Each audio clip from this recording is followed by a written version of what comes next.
The fluorescent lights above the hospital corridor buzzed with that persistent hum that had become the soundtrack of my exhaustion. I pressed my palm against the cool wall, steadying myself as another wave of dizziness washed over me. 14 hours. 14 hours of running between patient rooms, of smiling through the ache in my feet, of pretending I wasn't one missed paycheck away from losing everything. The smell of antiseptic mixed with the faint aroma of cafeteria coffee created a cocktail that used to nauseate me. Now it was just normal. Background noise to the chaos of my life. "Emma, you okay?" Sarah's voice cut through my fog. I straightened, forcing brightness into my expression. "Just tired. Double shift, you know?" She squeezed my shoulder with the kind of pity I'd grown to hate. Everyone here knew my story. The single mother working herself to the bone. The absent father who'd vanished before our daughter's first birthday. The mountain of medical school debt I'd never finish paying. I was invisible in my struggle. Just another nurse drowning in the American dream. "Get some rest," Sarah said, already moving toward the next emergency. Rest. What a luxury.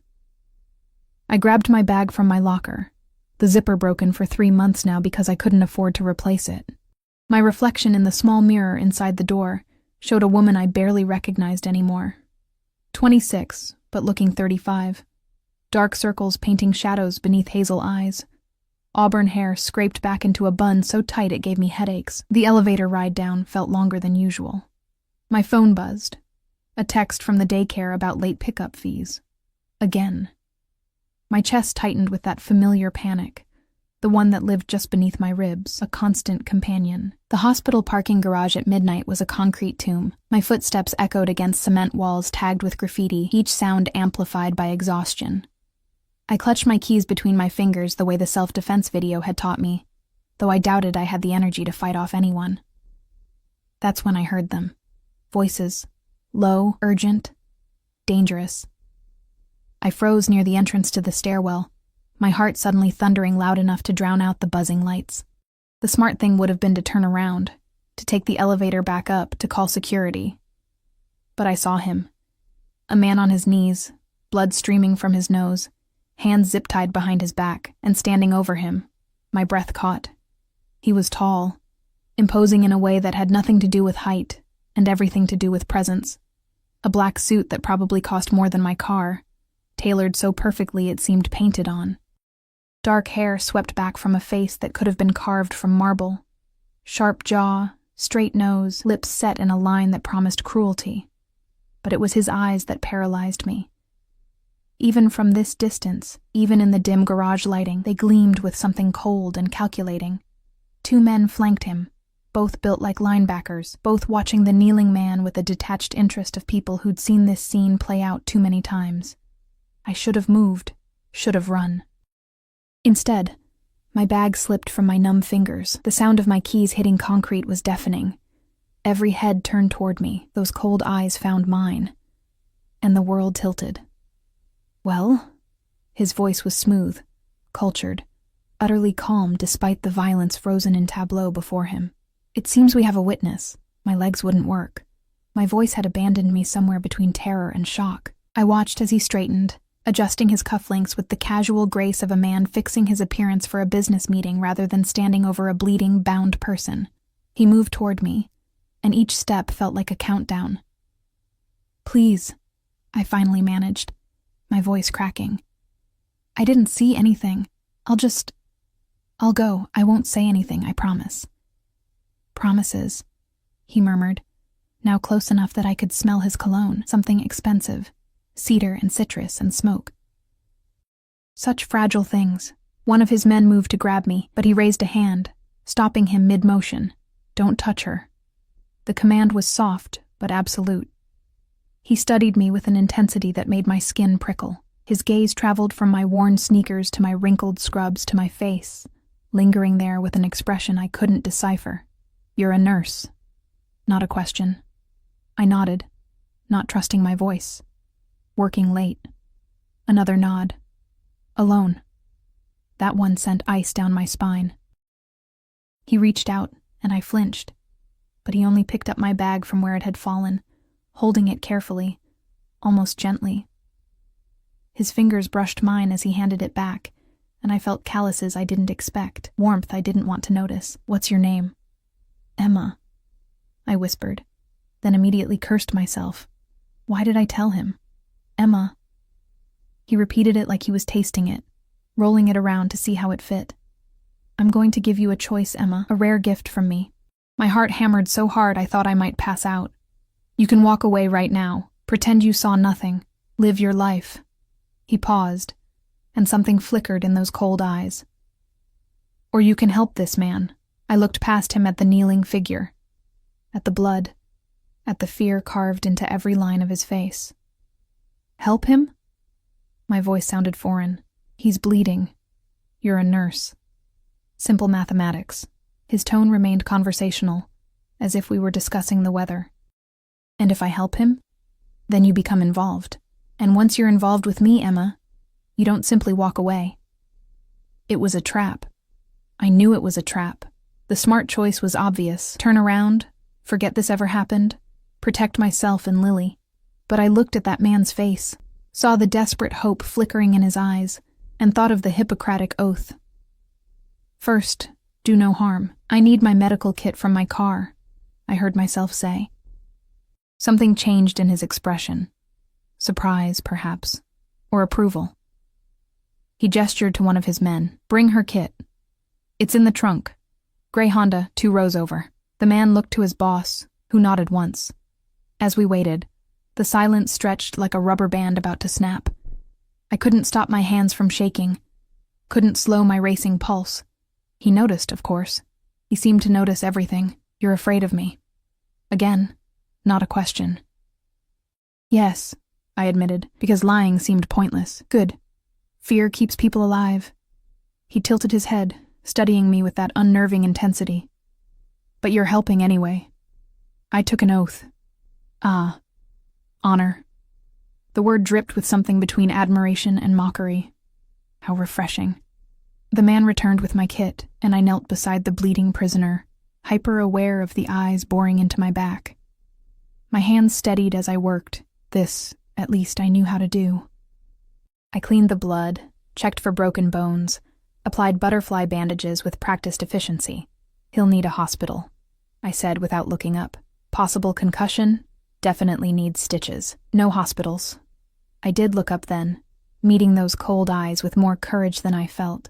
Then he might die. Everyone dies eventually, Emma. The casual cruelty in his tone made my stomach turn, but I held his gaze. "Not on my watch. Not if I can help it." Silence stretched between us, heavy with unspoken challenge. Then, impossibly, his lips curved into something that might have been a smile. "Fascinating," he murmured, more to himself than to me. He pulled out a phone. No, phones, plural, selected one, and made a call in rapid Italian. I caught maybe 3 words, none of them comforting. "My people will take him somewhere safe. You've done your part." He extended his hand to help me up. I ignored it, standing on my own, though my legs felt like water. "Can I go now?" "Of course." "I'm not a monster, Emma." The evidence suggested otherwise, but I kept that thought locked behind my teeth. I gathered my kit, my bag, my keys, took 3 steps toward my car before his voice stopped me. "Emma." I froze but didn't turn around. "You made the right choice. For him, at least." A pause, weighted with meaning. "For yourself? Time will tell." I practically ran to my car, hands fumbling with the lock, breath coming in gasps. It wasn't until I was 3 blocks away, stopped at a red light with tears streaming down my face, that I noticed it. A business card, tucked into the side pocket of my bag. No name, just a phone number embossed in gold, and underneath, in elegant script, "For when you need me. And you will." I didn't sleep that night. Every time I closed my eyes, I saw him. That perfectly tailored suit, those calculating eyes, the casual way he'd stood over a bleeding man like it was just another Tuesday. I'd tucked the business card into my nightstand drawer, buried beneath old receipts and expired coupons, as if hiding it could erase what had happened. It couldn't. Lily's laughter pulled me from my spiraling thoughts. She sat at our tiny kitchen table, her blonde curls catching the morning sunlight as she attacked her cereal, with the enthusiasm only a 4-year-old could muster. In moments like these, looking at her bright blue eyes and dimpled smile, I could almost forget the weight crushing my chest. "Mommy, you look tired," she said, tilting her head in that way that broke my heart and put it back together simultaneously. "Just a long night at work, baby." I kissed the top of her head, breathing in the strawberry scent of her shampoo. The cheap kind, but she loved it. My phone buzzed. A text from the hospital. "Extra shift available tonight. Interested?" I stared at the message, calculating. The money would help with the mounting daycare fees, maybe even let me fix the car's check engine light that had been glowing for 2 months. But it meant another night away from Lily, another night of exhaustion, another step closer to the edge I'd been teetering on for years. I typed back, "Yes." The day passed in a blur of cartoons, playground time, and pretending everything was fine. I'd perfected the art of hiding my terror behind smiles and silly voices. Lily deserved better than a mother who jumped at shadows, who checked the locks 3 times before bed, who kept seeing a stranger's cold eyes in every dark corner. By the time I dropped her at daycare and headed to my shift, I'd almost convinced myself it had been a nightmare. A stress-induced hallucination brought on by exhaustion and too much coffee. Then I saw the car. A black SUV, windows tinted so dark they looked like pools of ink, parked across from the hospital entrance. It hadn't been there this morning. I would have noticed. I noticed everything now, hyper-vigilant in a way that made my nerves sing with constant tension. I told myself I was being paranoid. Plenty of people drove black SUVs, but when I glanced back after entering the hospital, it was still there, idling like a predator waiting for the right moment to strike. My shift started normally enough. Vital checks, medication rounds, charting. The familiar rhythm should have calmed me, but I couldn't shake the crawling sensation between my shoulder blades, the certainty that I was being watched. "Emma, you've checked that IV bag 3 times. Dr. Duert," Martinez said, not unkindly. "Everything okay?" "Fine. Sorry, just distracted." He studied me with concern, but I turned away before he could dig deeper. The last thing I needed was questions I couldn't answer. During my break, I sat in the staff room with cold coffee and shaking hands, staring at my phone. The rational part of my brain said to call the police, report what I'd seen. But the survival instinct that had kept me afloat through every hardship whispered that involving the authorities would only make things worse. People like him, people with that kind of power, that casual command over violence. They didn't leave witnesses. They certainly didn't give them business cards and let them walk away unless they wanted something. The thought made my stomach clench. "There's someone asking for you at the nurse's station." Sarah poked her head in, expression curious. "Says it's personal?" Ice flooded my veins. "Who?" "Didn't give a name. But Emma..." She lowered her voice. "He looks expensive, like scary expensive." My legs moved before my brain caught up, carrying me down the corridor on autopilot. Maybe it wasn't him. Maybe it was someone else, something innocent, a coincidence. He stood near the station, somehow making the sterile hospital environment look cheaper by his mere presence. Same perfect suit, different color. Charcoal gray this time, with a black shirt that made him look like walking midnight. His hands were in his pockets, posture relaxed, but I recognized the tension in his shoulders, the way his eyes tracked every movement around him.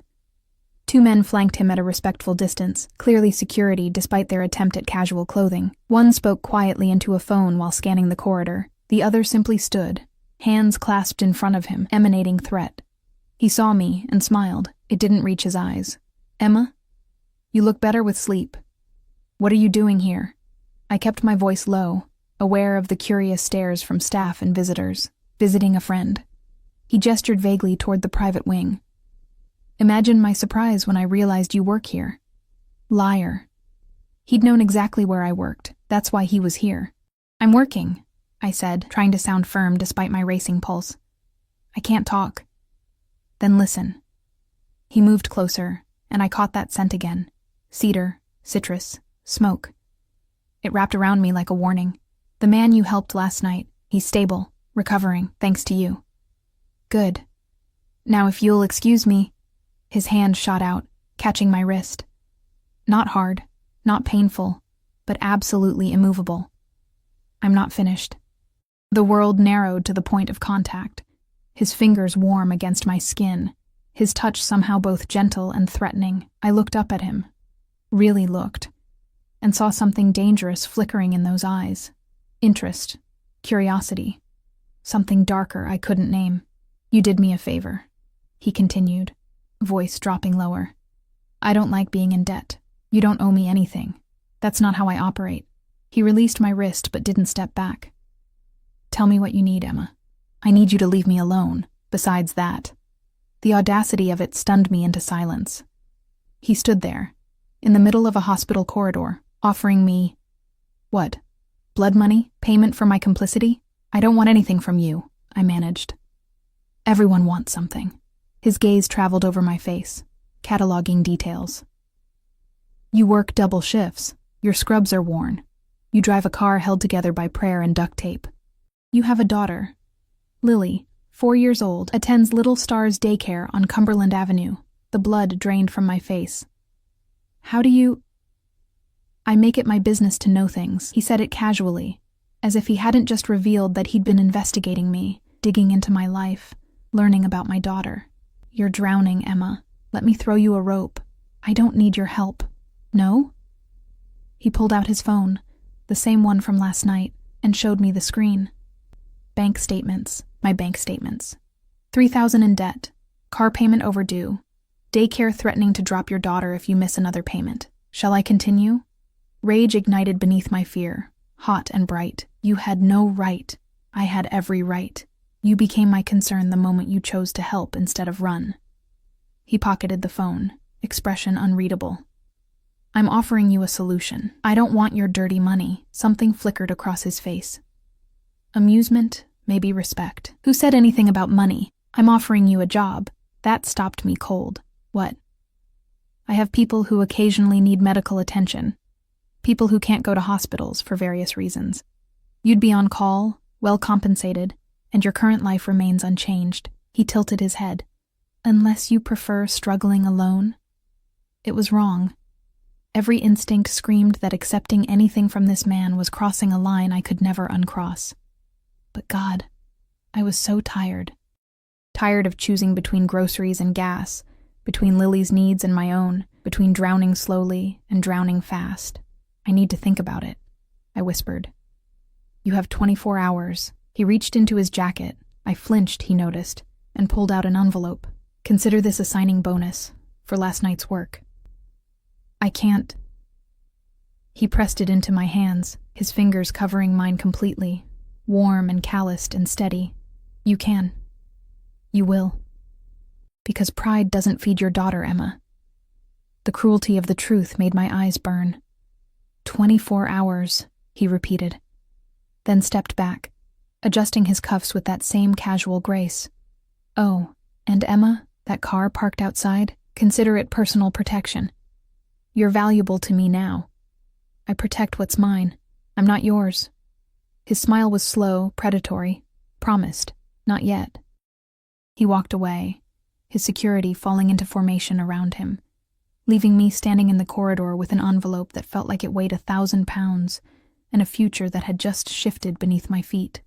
I didn't open it until my shift ended, locked in my car in the hospital parking garage. A different level this time, flooded with fluorescent light. My hands shook as I tore the seal. $5,000. Cash. And another card.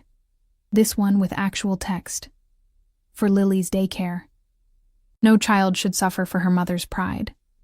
I sat there, money in my lap, tears streaming down my face, and hated him almost as much as I hated myself for considering his offer. The black SUV was still there when I drove away, following at a distance, a shadow I couldn't shake. When I got home, Lily was already asleep, my neighbor having watched her for the extra shift. I stood in her doorway, watching her chest rise and fall, her tiny hand curled around her favorite stuffed rabbit, and made a decision that would change everything. I pulled out my phone and dialed the number from the first card. He answered on the first ring, as if he'd been waiting. "Emma." "One condition," I said, voice steady despite everything. "Lily never knows. She never sees you, never meets you, never gets involved in whatever world you live in. She stays innocent." Silence stretched. Then. Agreed. Then I'll do it. Wise choice. I could hear the satisfaction in his voice. Welcome to the family, Emma. He hung up, and I stood in my daughter's doorway, holding $5,000 in dirty money and the certainty that I'd just made a deal with the devil. The worst part? I wasn't sure I regretted it. The first call came 3 days later, at 2 a.m. I'd been waiting for it, sleeping in my scrubs, phone on the loudest setting, jumping at every notification. The anticipation was its own form of torture, worse than the actual moment when his name appeared on my screen. Not a name, really. Just unknown caller. But I knew. Hello? There's a car outside, his voice smooth and unhurried despite the hour. You have 15 minutes. The line went dead. I checked on Lily, still asleep, thumb tucked in her mouth, and left a note for my neighbor, Mrs. Chen, who I'd paid extra to be on standby. My hands trembled as I locked the door, as I walked down the 3 flights of stairs from our apartment, as I approached the black SUV idling at the curb. The door opened before I reached it. Miss Emma. The driver nodded, his accent thick. Eastern European, maybe. Built like a mountain, with scars that told stories I didn't want to hear. Please. The interior smelled like leather and danger. I'd barely settled into the seat when we pulled away, tires humming against asphalt as the city blurred past my window. I tried to track our route, memorize turns and landmarks, but within minutes I was hopelessly lost in neighborhoods I'd never seen. We drove for 20 minutes before pulling up to a warehouse in what looked like the industrial district. Rust stained the corrugated metal walls, and broken windows gaped like missing teeth. The perfect place for something terrible to happen. My medical kit felt heavy as I climbed out. This way. Another man. This one smaller but somehow more frightening, with eyes that held no warmth. He led me through a side door, down a corridor that smelled of oil and something metallic that might have been old blood. The room at the end was surprisingly clean. Bright lights, a metal table, medical supplies I recognized from hospitals. And on that table, bleeding through makeshift bandages, was a man who looked like he'd lost a fight with a knife. Several knives. Jesus, I breathed, rushing forward automatically. Not quite. That voice, the one that had haunted my dreams. I spun around. He stood in the doorway, somehow making the grimy warehouse look like his throne room. Black suit, blood on his knuckles, expression carved from ice. Behind him, 2 more men dragged someone unconscious, leaving a streak of red across the concrete floor. Busy night? I asked, surprised by my own steadiness. His lips curved. You could say that. I turned back to the patient, letting training override terror. Stab wounds, 3 of them, all shallow but bleeding profusely, possible internal damage. I worked quickly, cleaning, assessing, stitching with hands that forgot to shake once I started. He watched. I felt his eyes tracking every movement, cataloging every detail, studying me with that unnerving intensity. The weight of his attention made my skin prickle, made me hyper-aware of every breath, every shift in posture. You're good at this, he observed after I'd finished the 3rd set of stitches. It's my job. Was your job. Now you work for me. I peeled off my bloody gloves, met his gaze directly. I work for myself. You just pay better. Something flickered in his eyes. Amusement, approval, danger. Semantics. Important ones. He moved closer, each step deliberate, until he stood beside me at the table. This close, I could see the flecks of gold in his dark eyes, the faint scar along his jawline, the muscles that shifted beneath his tailored jacket. This close, I could feel the heat radiating from him, the controlled violence that hummed just beneath his polished surface. What's your name? The question escaped before I could stop it. His eyebrow rose. You don't know. You never told me. Dante. He said it like a confession. Dante Moretti. The name meant nothing to me, but clearly it should have, based on the sharp look he gave me. Should I know that name? If you read newspapers, yes. If you're smart, no. He reached past me for a clean towel, his arm brushing mine, and I froze at the contact. Ignorance has protected you so far, Emma. Don't be in a hurry to lose it. Kind of late for that. Yes. His voice dropped lower, intimate despite the warehouse and witnesses. It is. The patient groaned, pulling my attention back. I checked his vitals, adjusted the IV I'd set up, made notes on a pad that appeared from nowhere. Professional. Detached. Ignoring the way my pulse raced whenever Dante moved, whenever he spoke, whenever he existed too close to me. He'll need monitoring, I said, stepping back to put distance between us. Infection risk is high. I can come back tomorrow. You'll stay. I blinked. Excuse me? Until he's stable. You'll stay here. Monitor him. There's a room upstairs. Clean, comfortable. Everything you need. I have a daughter. Already handled. Mrs. Chen has been compensated for the week. Lily will think you're working extra shifts at the hospital. He tilted his head. I told you, Emma. I protect what's mine. Stop saying that. I'm not... You took my money. You answered my call. You're here. He moved closer again, crowding into my space, forcing me to tilt my head back to maintain eye contact. Whether you accept it or not, you're mine now. And I take care of what belongs to me. The possessiveness in his tone should have terrified me. Instead, something traitorous and warm unfurled in my chest. Something that had been cold and alone for so long it had forgotten what safety felt like, even poisoned safety. 1 week, I managed. Then I go home. 1 week, he agreed. But the way he said it sounded like a beginning, not an end. The days blurred together in that warehouse.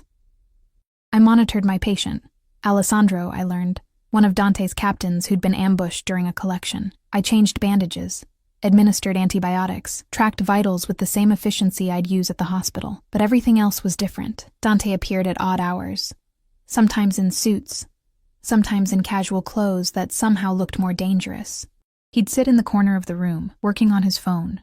Phones, plural, always phones, making calls in Italian that sounded like threats wrapped in silk. His presence filled the space, made the air thick with tension I couldn't name. And he watched me, constantly. Don't you have other things to do? I asked on the third day, exhausted and irritable and too aware of him. Many things. He didn't look up from his phone. I'm doing them. While staring at me, I'm multi-talking. That's not a word. It is now. He finally met my gaze, and something in his expression made my breath catch. You're... interesting. Interesting. The word tasted bitter. Is that what you call people you force into employment? I didn't force you. I offered. You accepted. Because you made it impossible to refuse. Yes. No shame, no apology. Just fact. That's how this works, Emma. I see what I want. I take it. I'm not a thing to be taken. He set down his phone, giving me his full attention. The shift was palpable. Dangerous. No. You're something far more valuable. You're honest in a world of liars. Brave despite being terrified. Gentle with monsters who deserve no gentleness. He stood, crossed to where I stood by Alessandro's bed. You're a contradiction, and I've always been fascinated by puzzles. I'm not your puzzle to solve. We'll see. On the fourth night, Alessandro's fever spiked. I'd been dozing in a chair when the monitor alarmed, jolting me awake. His skin burned, his breathing ragged, and panic clawed up my throat as I checked his wounds. Red, angry, infected, despite my precautions. I need proper antibiotics, I said to the guard stationed outside. Hospital grade. Now. He made a call.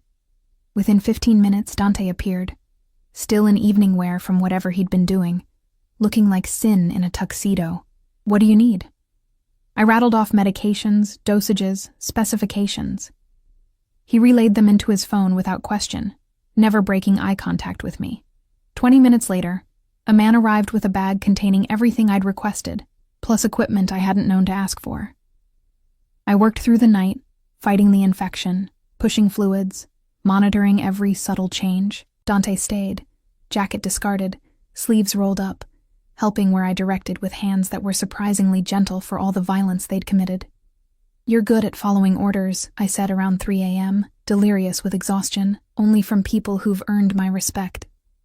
I glanced at him, saw something soft in his expression, quickly shuddered. And I've earned it? You're here. Fighting for someone you don't know. Someone involved in a world you hate, because you took an oath. He handed me fresh gauze. Yes, Emma. You've earned it. By dawn, the fever broke.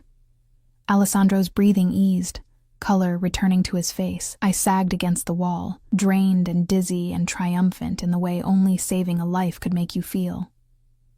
Dante caught me before I slid to the floor, arms strong and steady, lifting me like I weighed nothing. You need rest. I need to monitor. Someone else will monitor. You need rest. He carried me toward the door, and I was too exhausted to fight, too wrung out to protest the way I fit against his chest, the way his heartbeat thundered beneath my ear. The room upstairs was exactly as promised. Clean, comfortable, private. He laid me on the bed with unexpected care, pulling a blanket over me even though I was still in my scrubs. Sleep, he commanded. Bossy, I mumbled, eyes already closing. You have no idea. I felt him move away, heard his footsteps retreating. Then, just as consciousness slipped away, thank you, Emma, for saving him. When I woke, it was evening. A tray of food sat on the nightstand. Real food, not warehouse vending machine garbage. Pasta and cream sauce, fresh bread, fruit that looked like it came from somewhere expensive. And a note in bold, masculine handwriting. Eat, you're too thin. D. I hated that the concern made me smile. The week ended, but everything had changed. Alessandro recovered enough to be moved, and Dante's men packed up the makeshift medical bay with military efficiency. I should have felt relief. I'd done my job, earned my pay, could go home to Lily and pretend this was just an bizarre detour. Instead, I felt hollow. Dante drove me home himself, no driver, no security visible, though I suspected they followed at a distance. The car was sleek, expensive, smelled like leather and his cologne. He drove with the same controlled precision he applied to everything, fingers steady on the wheel, eyes tracking every vehicle around us. This doesn't have to end, he said as we neared my neighborhood. My heart jumped. What? This arrangement. You're good at what you do. I have frequent need of discretion and skill. He glanced at me, expression unreadable. I'd like to keep you on retainer, like a lawyer. Like someone valuable. The word hung between us, weighted with meanings I was afraid to examine. I'll think about it, I said, though we both knew I'd already decided. He pulled up to my building, put the car in park, turned to face me fully. Emma. Yes?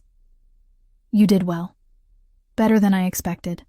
His hand reached out, hesitated, then tucked a strand of hair behind my ear with shocking gentleness. I don't give compliments often, remember that. His touch lingered, warm against my skin, and I fought the urge to lean into it, to let myself want the comfort he offered. I should go, I whispered. Lily is fine. Mrs. Chen just put her to bed. He smiled at my shocked expression. I told you. I keep track. That's creepy. That's careful. His hand dropped, leaving cold in its wake. Same time next week? Maybe. Definitely. He said it with certainty, with possession, with promise. Sleep well, Emma. Dream of safe things. I climbed out, grabbed my bag, walked toward my building on legs that felt unsteady. At the door, I turned back. He was still there, watching, waiting, making sure I got inside safely. The devil, taking care of his investments. Or maybe, and this was the dangerous thought I tried to bury, taking care of me. 3 months passed in a strange rhythm I'd never intended to find comfortable. Calls came irregularly, sometimes twice a week, sometimes none at all.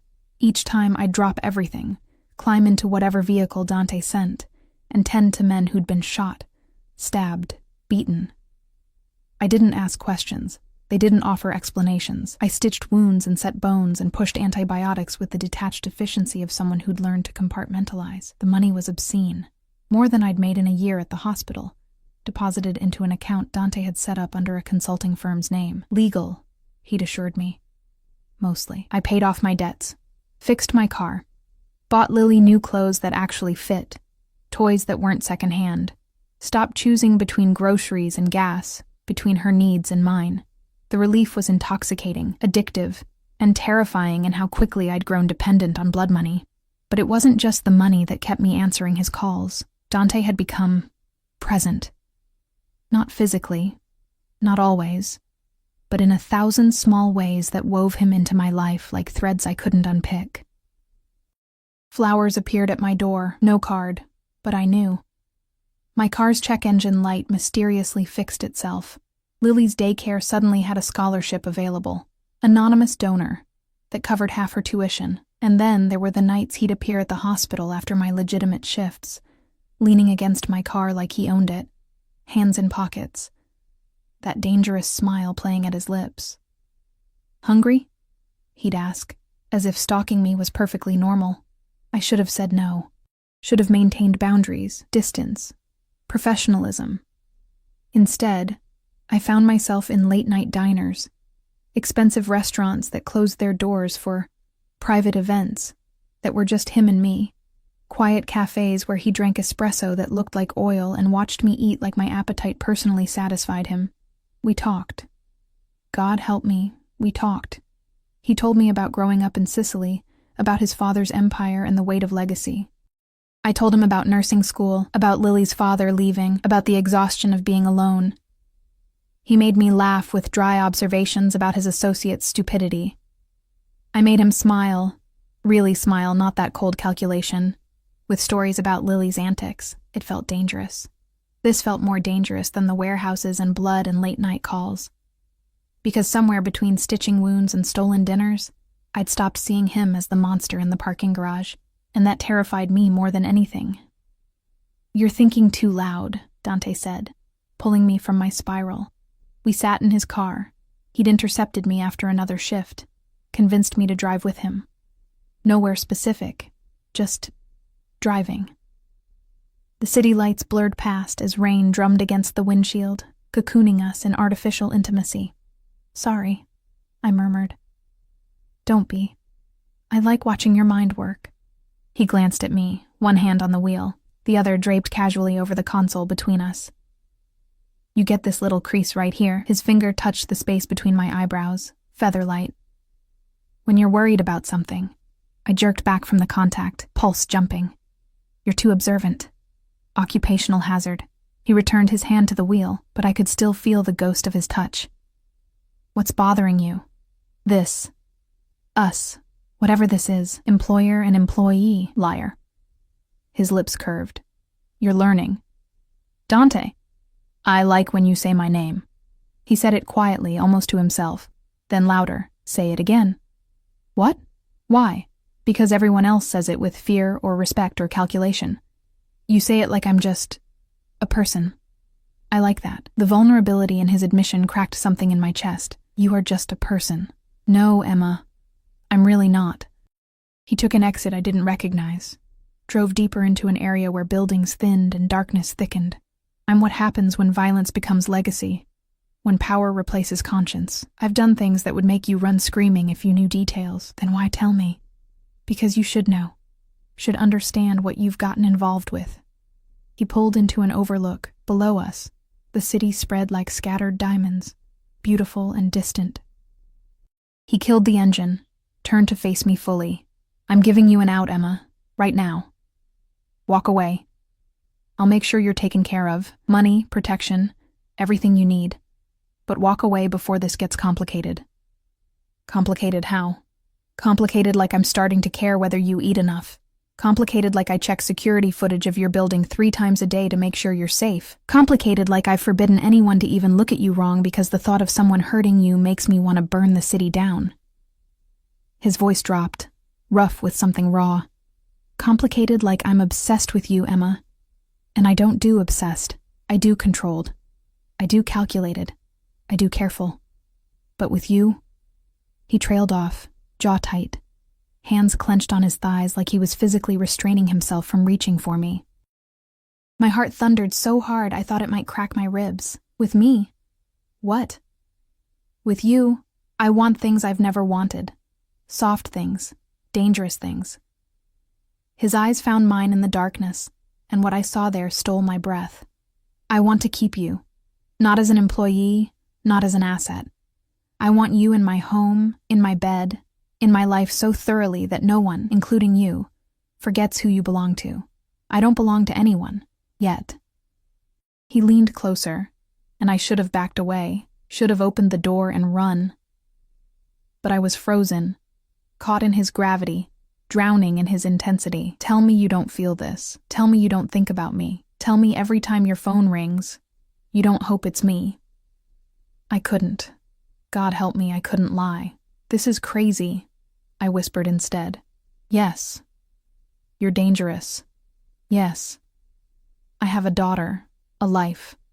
I can't just... I know. His hand rose, cupped my cheek with devastating gentleness. I know what I'm asking.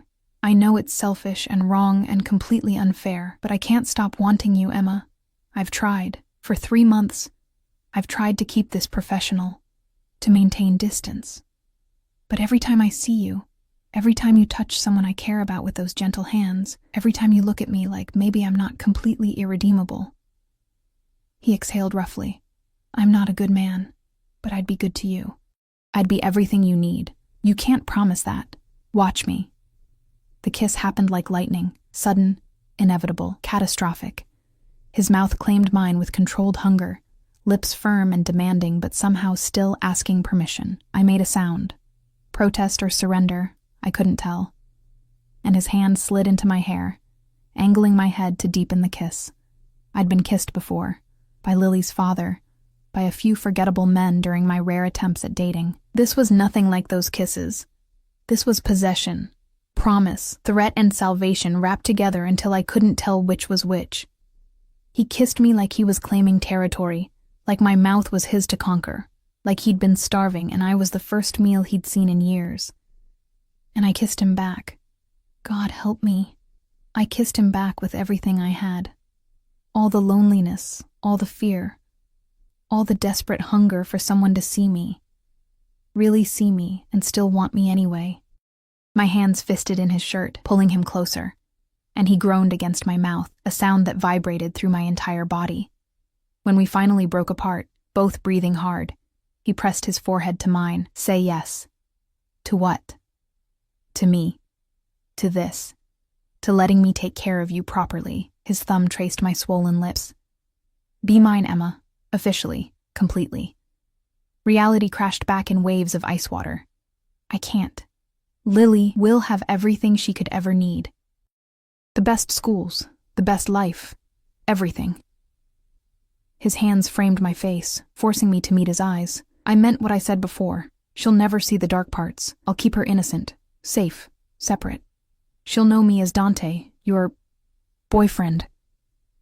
The words sounded foreign in his mouth, nothing more. And when she asks what you do, I own businesses, import, export, security consulting, all technically true. He smiled slightly. I'm very good at truth that hides lies. This is insane. Yes. I should say no. Probably. Dante, say yes anyway. It wasn't a question. It was a plea wrapped in command, delivered with an intensity that made my chest ache. Let me keep you. Let me protect you. Let me give you everything you've been struggling alone to provide. Let me be selfish and have you. Every rational thought screamed to refuse. This man was dangerous, violent, involved in things that could destroy me. Getting closer meant risk, meant exposure, meant Lily could potentially get hurt. But looking at him, really looking at those dark eyes that held more emotion than I'd seen in 3 months, at the tension in his jaw, at the vulnerability hidden beneath layers of control, I saw something else. I saw someone as lonely as I was. Someone who'd built walls so high and thick that letting anyone in felt like suicide. Someone who was terrified of what he felt, but brave enough to say it anyway.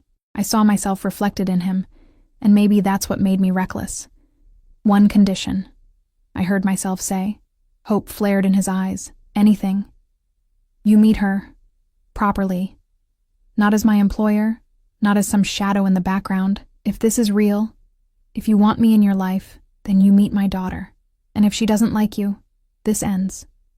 He blinked, clearly not expecting that. You want me to meet Lily. I want to know if you can be gentle with the most important person in my world. I want to see if you're capable of being what you're promising. I held his gaze steadily. Can you do that?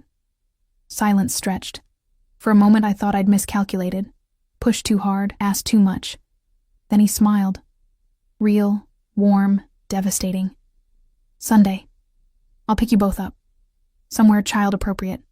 No business, no calls, just us. Just us, I echoed, wondering what the hell I'd just agreed to. He kissed me again, softer this time, like sealing a contract. You won't regret this. I already do. He laughed against my lips, the sound rich and genuine. Liar. Maybe I was. When he drove me home, he walked me to my door, checked every shadow, every corner, every potential threat with the hypervigilance of someone who knew how dangerous the world really was. Sleep well, Bellezza, he murmured, pressing a kiss to my forehead. Dream of good things. Is that an order? A hope. I watched him walk away, climb into his car, drive into the darkness with security vehicles materializing from nowhere to flank him. Protection. Always protection. Inside my apartment, I leaned against the door, fingers touching my lips, heart racing, mind spinning. I'd just agreed to date a Mafia boss. I'd just invited him into my daughter's life. I'd just crossed a line I could never uncross.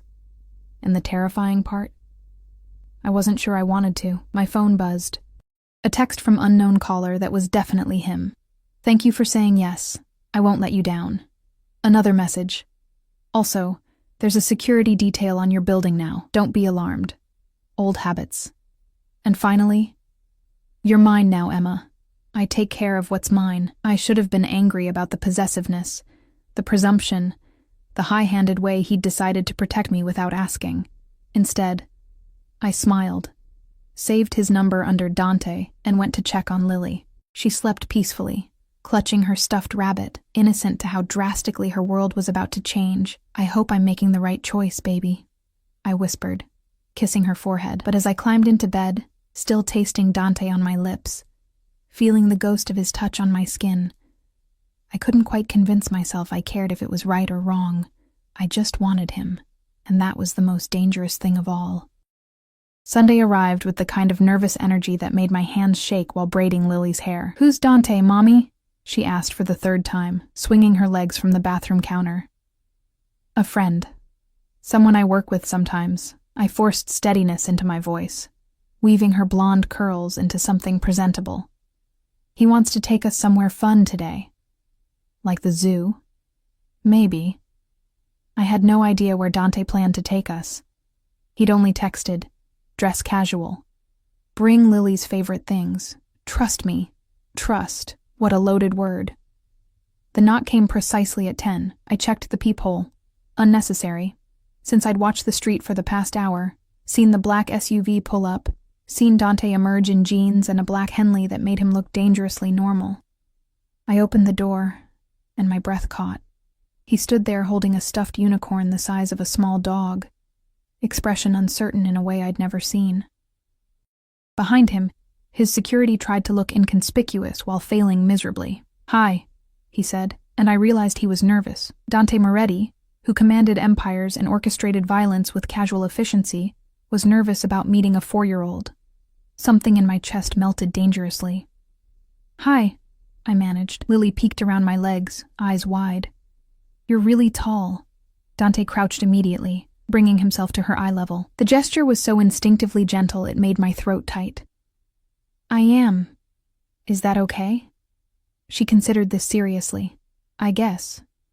Did you bring that for me? He offered the unicorn. Only if you like unicorns. Lily snatched it with a squeal, hugging it so hard I worried she'd suffocate the stuffing. I love unicorns. Mommy, he brought me a unicorn. I see that, baby. I caught Dante's eye over her head, saw the relief and something softer, pride, maybe, at having passed the first test. The day unfolded like something from a dream I'd never dared to have. Dante took us to a private farm outside the city. Animals, open fields, a petting zoo that Lily attacked with fearless enthusiasm. I watched him watch her, saw how he noticed everything. When she got tired, when she got thirsty, when she needed help reaching the goats but was too proud to ask. He lifted her onto his shoulders without being asked. held her steady while she giggled and pointed at clouds, and I took a mental photograph of this moment, this dangerous man carrying my daughter like she was precious, like she mattered, like he'd burn the world to keep her smiling. "She's beautiful," he said during lunch, while Lily was distracted by the ducks. "She has your eyes. She has her father's coloring." His expression darkened fractionally. "He's an idiot." "Yes," I agreed simply. "His loss." Dante's hand found mine across the picnic table, fingers interlacing with casual possession. "My gain." Lily ran back, demanding we come see the baby goats, and Dante went without hesitation, let her pull him around, answered her endless questions with patience I'd never expected. By the time we headed back to the city, Lily was asleep in her car seat, unicorn clutched tight, and I was fighting tears I couldn't explain. "She likes you," I said quietly. "She's easy to like." Dante glanced in the rearview mirror at my sleeping daughter. "She's got your strength, your kindness. She's going to break hearts when she's older, not if I can help it." He smiled. "Protective mother. Always. Good." His hand found my thigh, squeezed gently. "So am I now." The words hit different than they should have. This wasn't just about me anymore. He was claiming Lily too, in his way. Claiming us as a unit, something to protect and possess and keep safe within his dangerous world. I should have been terrified. Instead, I felt safe for the first time in years. We were 2 blocks from my apartment when everything went to hell. The car that slammed into us came from nowhere. One moment we were driving, the next we were spinning, metal shrieking, glass exploding, the world inverting as we flipped twice before crashing to a stop upside down. Lily's scream cut through the ringing in my ears. "Lily!" I fought my seatbelt, tasting blood, vision swimming. "Baby, don't move!" Dante's voice, sharp with command. Blood streamed down his face from a gash on his forehead, but his eyes were clear, focused. "Emma, don't move yet. Let me." Gunfire erupted. Bullets punched through the already shattered windows, and Dante threw himself across the center console, covering me with his body as glass rained down. "Stay down." He had a gun. When had he drawn a gun? Returning fire with lethal precision while keeping himself between us and the threat. I twisted, saw Lily still strapped in her car seat, crying but moving, and relief flooded through me so intensely I nearly vomited. "We need to get out," I shouted over the gunfire. "Working on it." Dante's security had materialized. Where had they been? Laying down covering fire. He kicked out the windshield, grabbed my arm. "When I say run, you run. Get Lily and run toward the black SUV. Don't stop, don't look back. Understand? I'm not leaving you. Emma." He cupped my face, forcing me to meet his eyes. Blood and dirt streaked his skin. But his gaze was steady, absolute. "You run. I'll cover you. I'll be right behind you. But you and Lily get safe first. That's non-negotiable." Another spray of bullets. Someone screamed, not one of ours. "Now!" Dante shoved me toward the broken windshield. I crawled through, glass cutting my hands, adrenaline drowning the pain. Lily was still screaming, and I wrenched open the back door, fought with her car seat buckle with shaking hands. "Mommy, I'm scared." "I know, baby. I know. We're okay. We're going to be okay."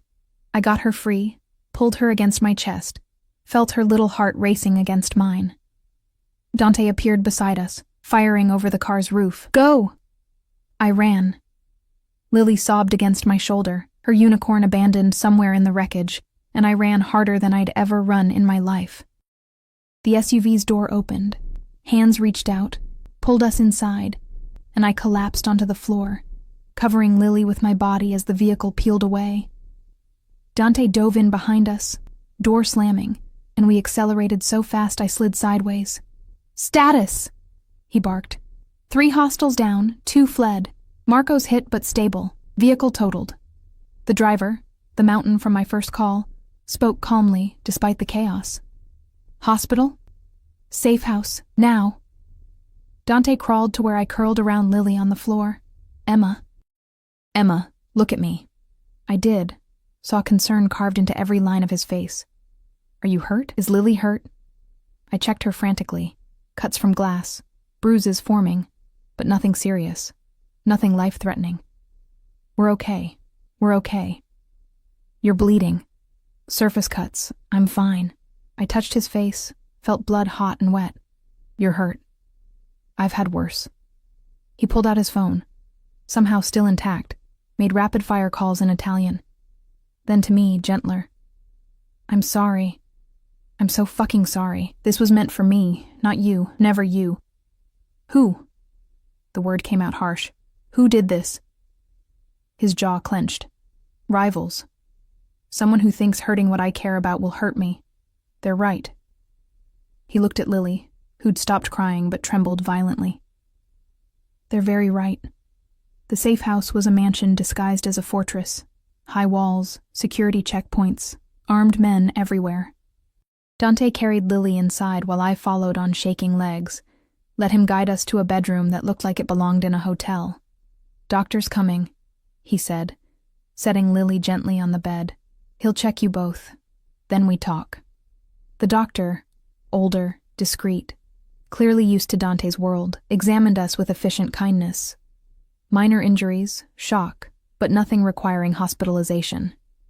He bandaged my hands, gave Lily a sedative to help her sleep, and left medications with quiet instructions. Once Lily finally dozed off, clutching a new stuffed animal that materialized from nowhere, I followed Dante to an adjacent room.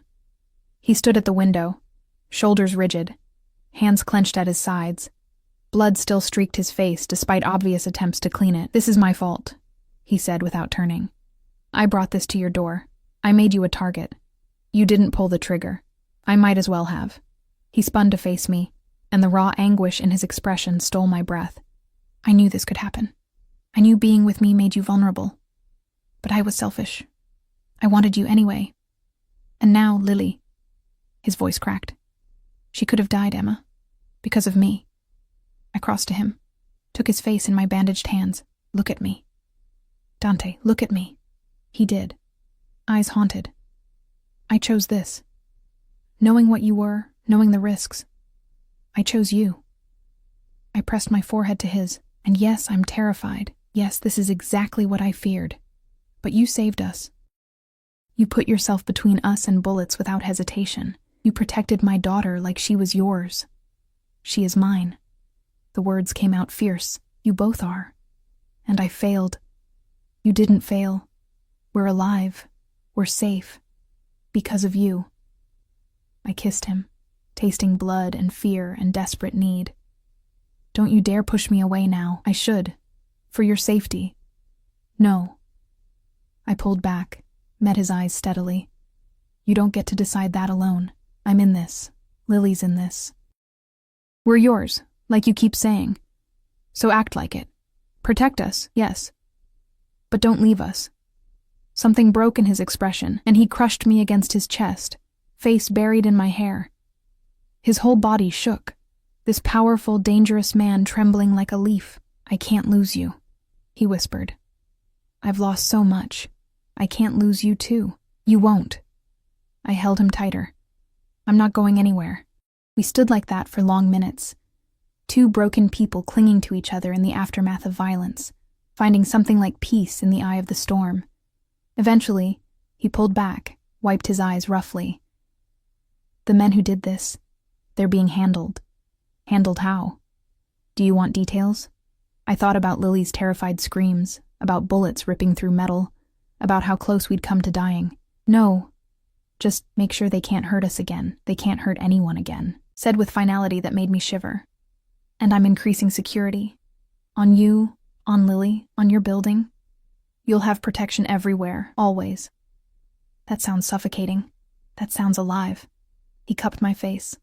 I can't be careless with you, Emma. Not now. Not ever. You're too important. And what are we? What is this? Everything. Simple. Absolute. Terrifying in its honesty. You're everything. The next weeks were an adjustment. True to his word, Dante surrounded us with Discreet security. but present. Men who followed at a distance, who checked our building, who made sure we were never truly alone. It should have felt like prison. Instead, it felt like safety. He moved us to a better apartment, still my neighborhood, still near Lily's school, but bigger, safer, with security built into the building. I protested until he pointed out the bullet holes, still marking my old place, and I shut up. Lily adapted with the resilience of children.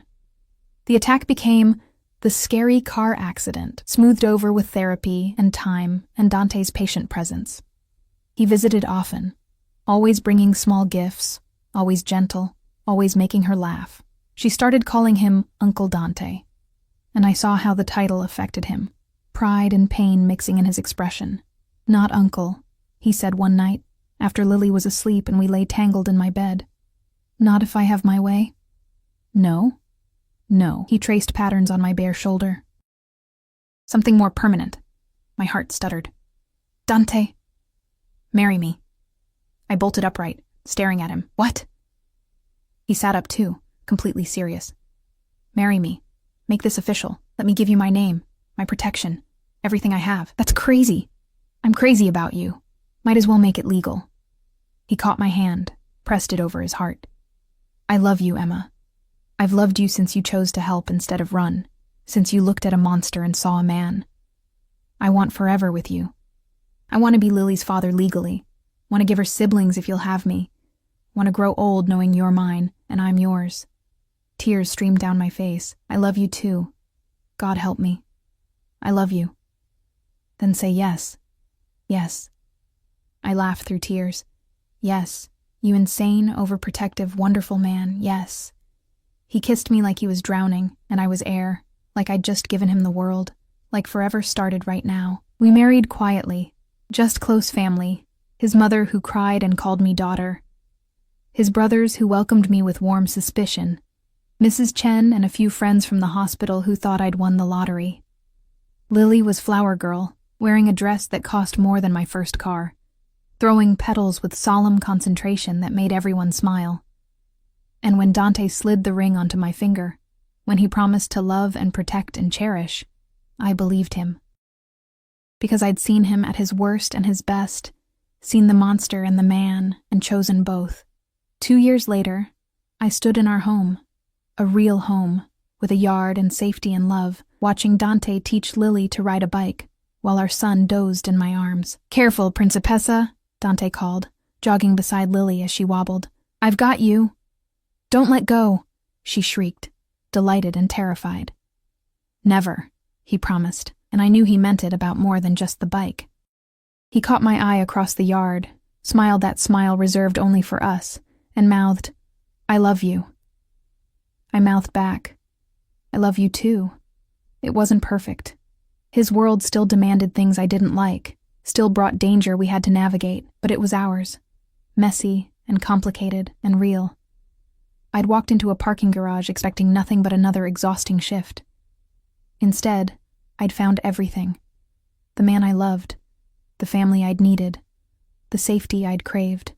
And as Dante finally let go of Lily's bike and she rode solo, both of them cheering, I realized something profound.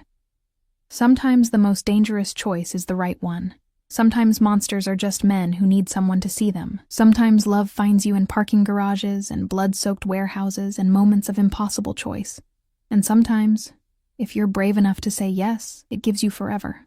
"Mommy, did you see?" Lily skidded to a stop in front of me, face flushed with triumph. "I saw, baby. You were amazing." Dante joined us, sweeping her up in a hug before carefully taking our son from my arms. He looked at me over their heads, his wife, his family, his world, and I saw everything he couldn't say in his eyes. "Thank you. I love you. You saved me." I smiled, leaned into him, let the warmth of this moment soak into my bones. "Race you to the house," Lily demanded. "You're on, Principessa." Dante handed me the baby, kissed my forehead. "Winner gets dessert before dinner." "That's not fair!" But she was already running, and he was chasing, and I was laughing, and this was my life now.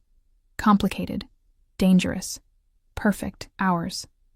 And I wouldn't change a single thing.